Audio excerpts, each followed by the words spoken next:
ครับขอเชิญเด้อพ่อใหญ่แม่ใหญ่ปู่ย่าญาติพี่น้องจากบ้านประสุม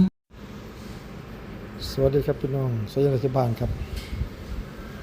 อันนี้คือให้พี่น้องชมบรรยากาศการทางมาปฏิบัติงานที่อำเภอทวัดบุรีนะครับพอดีมา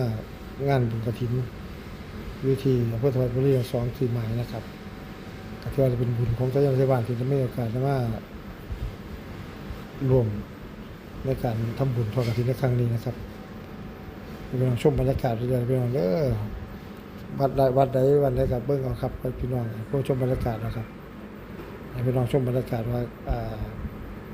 บุญมหากฐินครั้งนี้ครั้งยิ่งใหญ่บุญกฐินประจำปีนะครับเพิ่นจัดทุกปีนะครับพี่น้องฝากพี่น้องชมและติดตามไปเรื่อยนะครับพี่น้องเด้อสิบ่ใส่เสียงให้หยังไปพี่น้องนี่ครับพี่น้องฟังเพลงและเบิ่งบรรยากาศในบรรยากาศในการ